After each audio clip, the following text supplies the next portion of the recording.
Okay, good morning, everyone.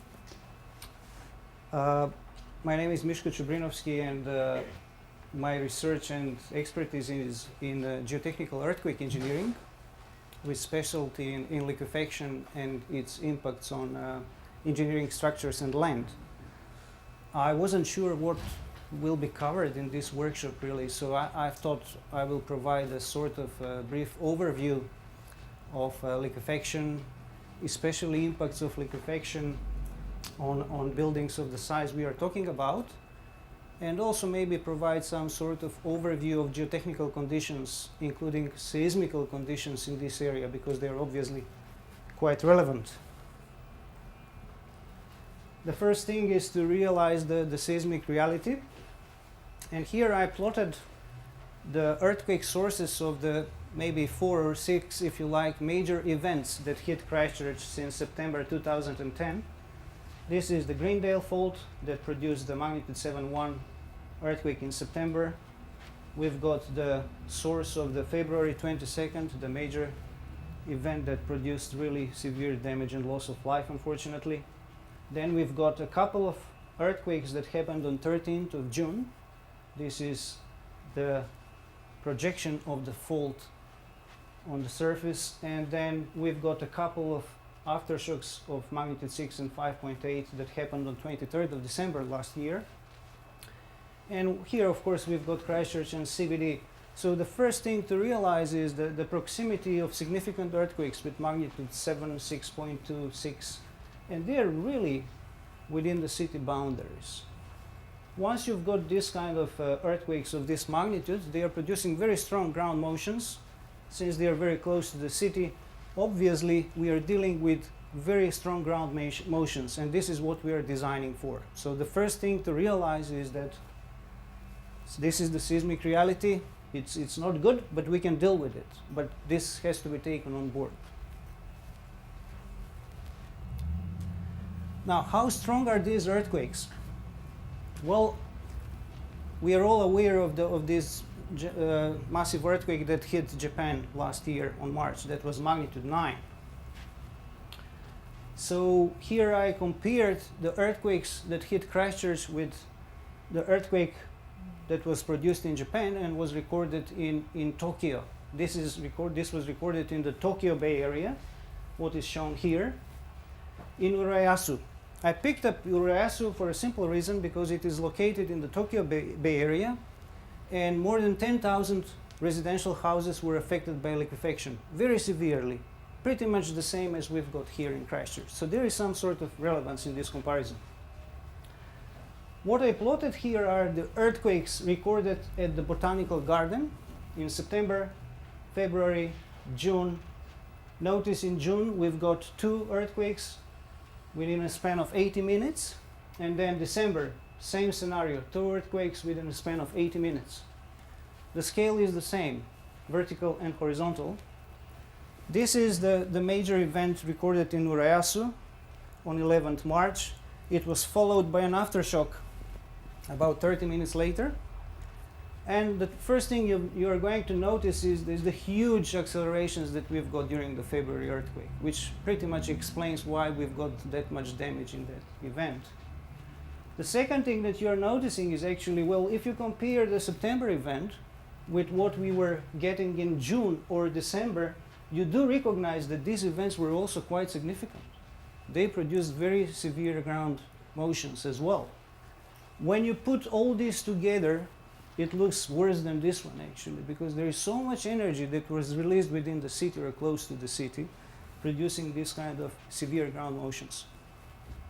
I think this is very important to realize, because we have to put all the things that happened to us in this context. And this is to be a very severe, unfortunately, seismic environment happening during our time. Okay? This is not happening always. There is very well developed engineering discipline that can deal with these kind of issues, but we have to recognize that the hazard and what we are experiencing is kind of unusual. To have a city hit within a year and a half with this many significant ground motions is really quite unusual. So we are having this unique experience, but we have to realize and deal with this issue. We are not going to ignore it. So seismic reality is the first thing. Now, a little bit on the soils we've got here in Christchurch. Of course, I'm not going to go to great detail. There will be geotechnical engineers addressing some specific issues, but just to make a few major points. This is a cross-section across the plains, so Christchurch is somewhere here, we've got the Alps there, the sea is here, and we've got this 300 to 600 meters thick interlayered deposits of gravels and silty clay soils. Through the gravels there is a lot of flow of water from the Alps, and we've got aquifers with artesian pressures, meaning the water here in those gravelly layers is having pressures, elevated pressures, higher than the normal ones, and would like to flow upward. And this is why we are having these springs in our area and plenty of water. So the thick deposits are going to affect the ground motion, and then this additional very intense groundwater regime is something kind of unique that we have to also recognize. I will focus now on Christchurch itself, and here is a cross-section across Christchurch, actually in the direction of Billy Avenue. So if you look at this part here, this is exactly 5 meters from us, running west-east from Russley Road up to the sea. And we are seeing that we've got alluvial soils, which are recent deposits, sitting on top of the uppermost aquifer, Riccarton gravel. So this is kind of very competent, stiffer layer.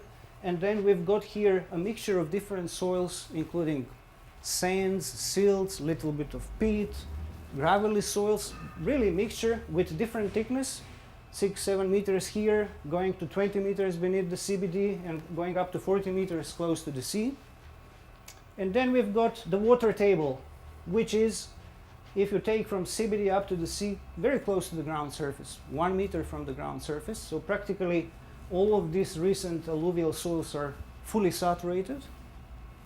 As you move toward west, then basically the water table is slightly lower, meaning that the crust is not saturated. So because we've got shallower alluvial soils and lower water table and more gravels in this area, they're less prone to liquefaction.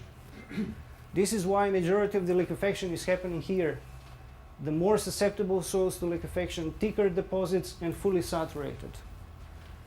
Okay, so this is another important feature. I'm focusing now on CBD.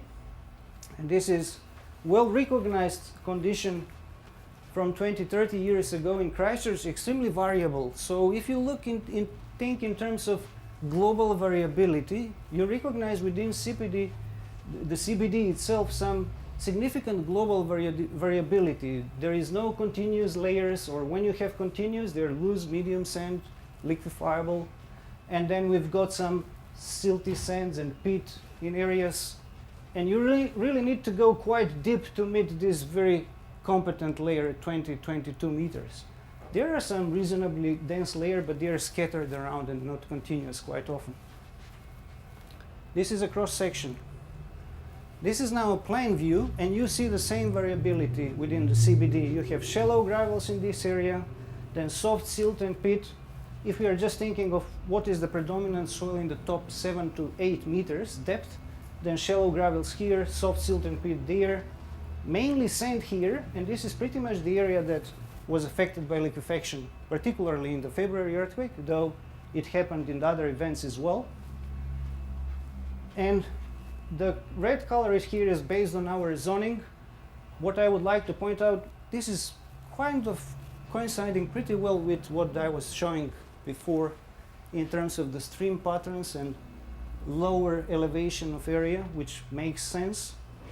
We identified, as you can see with these black lines and black areas, some clear distortion on the ground surface, indicating some change in soil characteristics and potentially some weakness, old channels and things like that. What I would like to point out here that red, this is a general mapping, and red means predominance of sand.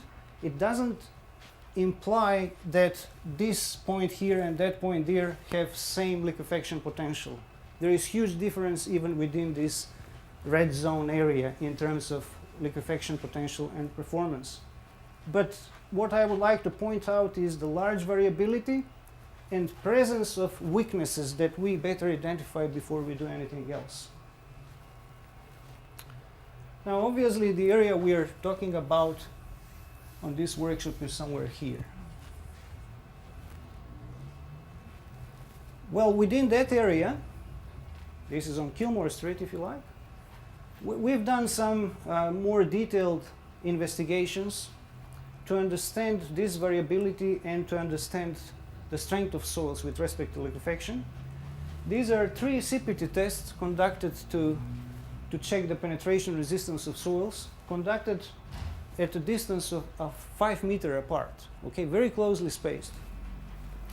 So you can see the blue line is one test, the orange and the red one. If you follow the blue one, so obviously small resistance is indicated by low values here. As it goes there, you have high resistance. You go up to 17 meters to encounter the higher resistance, okay? But you move 5 meters, then actually you hit that layer at 12 meters depth. So within 5 to 10 meters, this denser layer is moving from 12 meters depth to 17 meters depth. And this is the reality. So if you do only one test and you hit this one, you might have false impression that everywhere you have a stiff layer at 12 meters, which is not the case. So this is obviously complicating the conditions and requiring you to do better investigations and interpretation for each site. At the same location, we have done some undisturbed sampling. We have recovered samples from up to 13 meters depth and tested in the lab, but I will not talk about it, just to let you know what we've been doing. So, very complex seismic conditions, very complex environment. The first thing we need to do is to really summarize what we have learned from the performance during these past earthquakes. This is kind of confusing. I took it from another report. But anyway, what I'm trying to say here is that for this kind of 2 to 4 story buildings, you're really thinking of several typical foundations that were used for the buildings in this area. Isolated spread footings. Then for low-rise apartment buildings with basement, some sort of raft or mud foundation. And then deep foundation with reasonably shallow piles that will go up to 8, 10 meters to meet some more competent layer. So you've got already 3 systems, and it is good to scrutinize the performance of these 3. I'm not saying that you should be using any of these 3, but obviously you will learn a lot from their performance and then do adjustments for your new design. So this is that kind of structure. This part of the soil liquefied. The building moved that way, and there was differential settlement. It was on shallow foundations. This is a 6-story building, but again, you kind of get sense if you have isolated footings that are not stiff enough, you obviously have issues with differential settlements. So stiff foundations are something that comes immediately in mind. And by the way, this is nothing new. Foundations, the stiffer, the better they will distribute loads and perform. And this is especially true for earthquake loads. I downloaded this from your site, and you've got here buildings with green and red and orange colors, meaning different performance. Why don't you check what were the foundations for these buildings and how did they perform? Because they will tell you also some differences coming out from the site itself. Because what you are seeing here is a combined effect of everything. And whatever we do, it will be very difficult to understand all these details. So this kind of performance is very relevant, and I would really spend some time to understand what actually happened and how we can learn from that information. And just a few comments I'm summarizing. Obviously, light structures are much better than heavy structures, especially in earthquake-prone areas, because they attract less inertial load than seismic forces. No question about it. Light structure itself is not going to solve all the problems, okay? Foundations are very important. So I'm pointing out this because I always feel that this need to tell or to suggest that you cannot solve all problems with the superstructure, okay? Definitely not in Christchurch under this seismic environment. So let's take these are the two typical foundation types used that are prevalent along Avon, or actually in Christchurch, if you like. Concrete slab on grade, and this is a concrete perimeter footing, or in some cases really brick with some concrete as a connecting tool.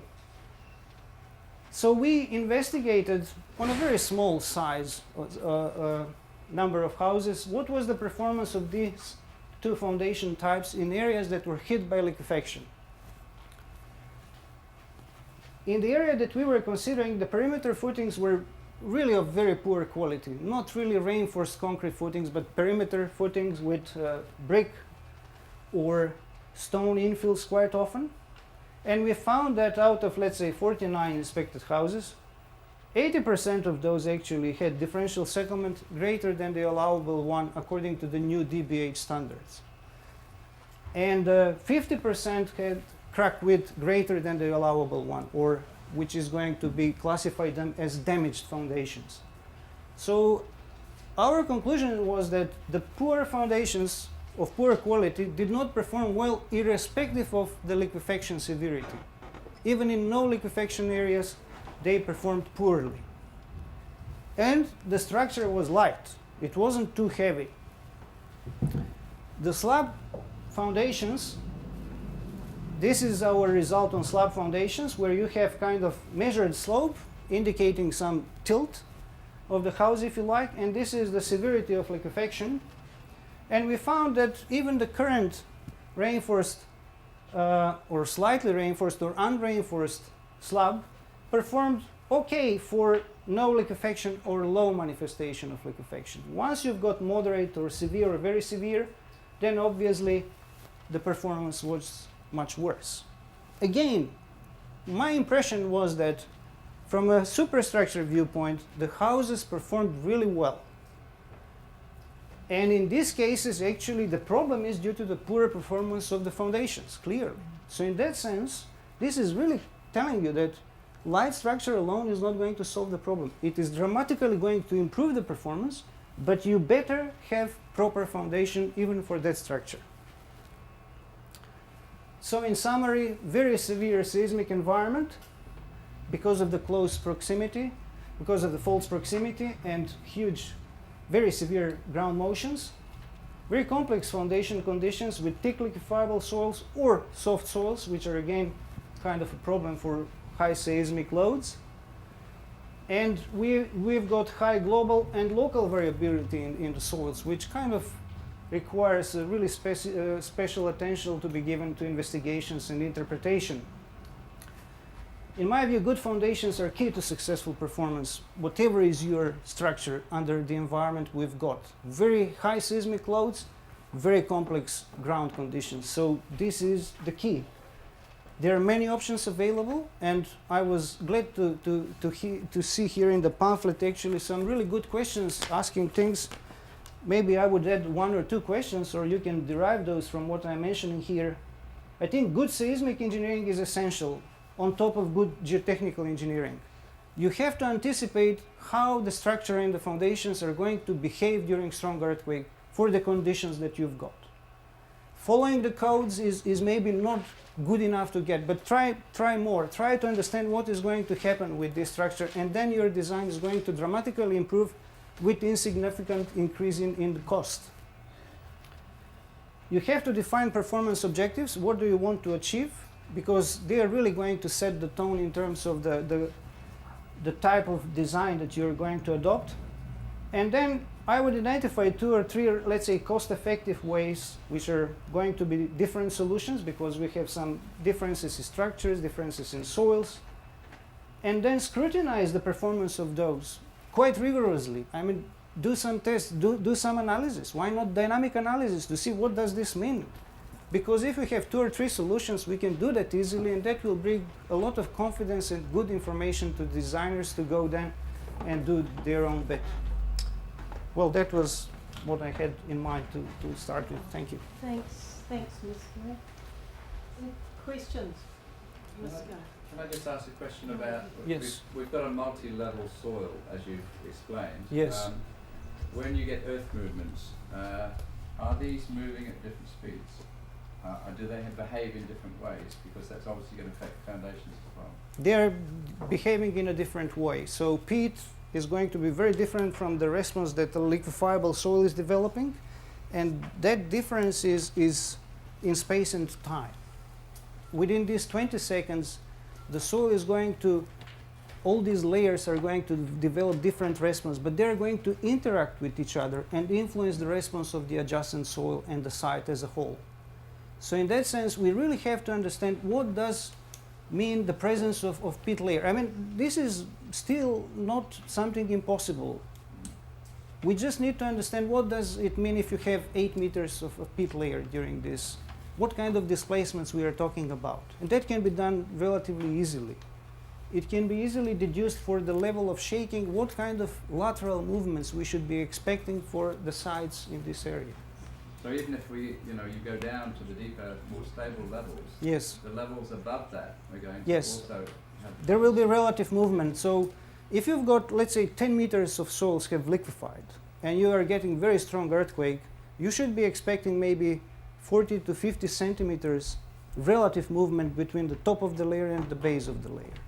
So that is going to be very good information for the designer. You may decide to prevent the large movement of the structure with very stiff foundation, or you may go for, yep, I will accept damage, but I will repair it quickly, and I have that kind of system in mind. So this is what I am suggesting as a performance objective. I mean, that could be quite different, whether no damage or accepted damage with some idea how to then quickly recover and repair. Thank you. Okay, is another question? Misko, when you read papers published overseas about maximum depth of liquefaction, Yes, roughly about half or 2/3 say maximum depth about 15 metres, yes, and the balance say up to a maximum depth of 20. yes. Now, the sample I've seen on the ground, I think the ground between 15 and 20 metres is pretty bad in Christchurch. Yes. I believe that everything up to maximum depth about 20 is potentially liquefiable. What's your thoughts on that? Well, definitely soils should be treated as liquefiable up to 20 meters, and the 20-meter limit is nothing but a practical limit. In other words, for most of the structures of smaller size structures, the impact of liquefaction at 20 meters or deeper would be insignificant.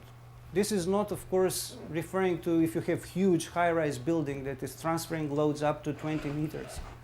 But for 2, 3, 4-story building, the liquefaction in the layer from 15 to 20 meters is not going to be dramatically affecting the performance of that building. And that is quite important. You know, the shallower liquefaction is going to have greater effect.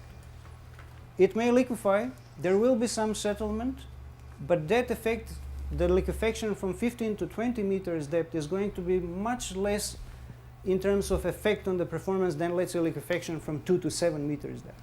Significantly reduced effect as you go much deeper with the liquefaction. I think a key thing though, you have to make sure you piles don't found something's going to liquefy. So from that point of view, I think it is fairly important. I mean, that goes without saying. I mean, if your foundation is stopping in liquefiable soil and you've got piles, that's a huge problem. I said here, you need good geotechnical engineering and good seismic or earthquake engineering. And that won't happen, the piles to stop in liquefiable soil, if you have those two satisfied. So, Misko, I think just to Yes.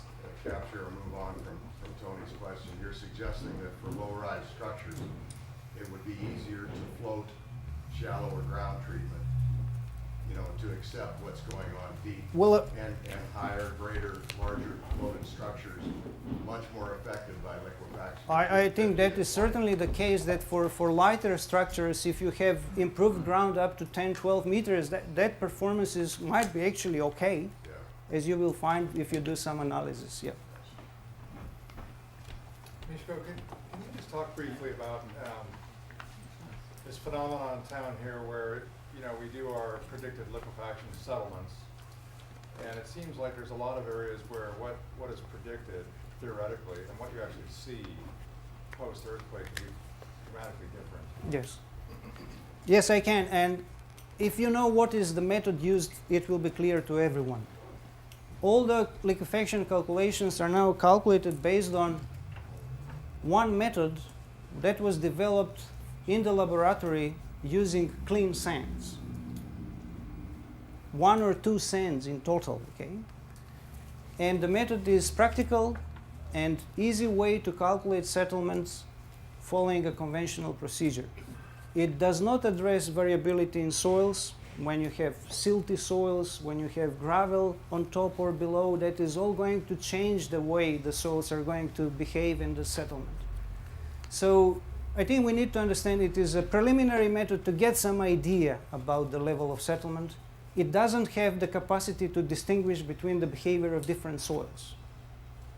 Okay, so we have to put that method in context. Preliminary tool for screening, and that's it.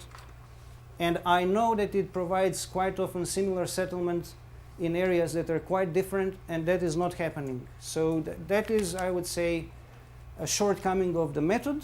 It was developed based on certain soils. Not everyone understands that that was the case and assumes that, you know, it can explain everything. It can't. So it's not surprising at all. It is a very limited tool in terms of capacity to explain wide range of soil behavior.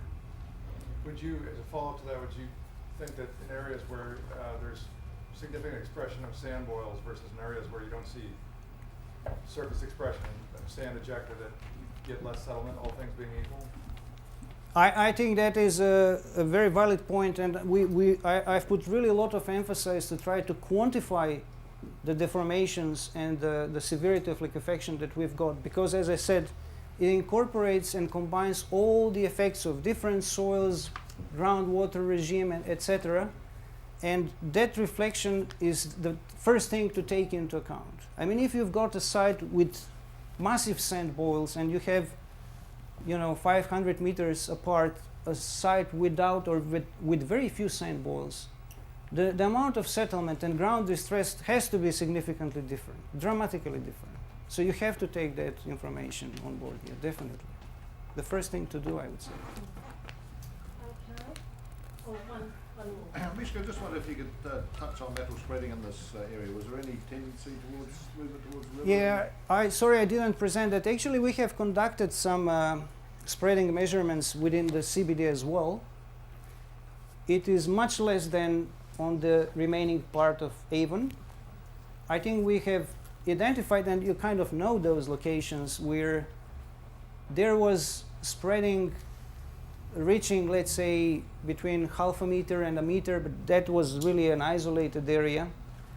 I would say that the spreading within the CBD is of limited extent. In most of the cases, we are talking 10, 20 centimeters of movement, with few exceptions. And the extent of spreading is again limited to 50, 60, 70, 80 meters in most of the cases. So it is not going like 200, 300, 400 meters away from Avon. So much less and limited extent of spreading as compared to the remaining part of Avon.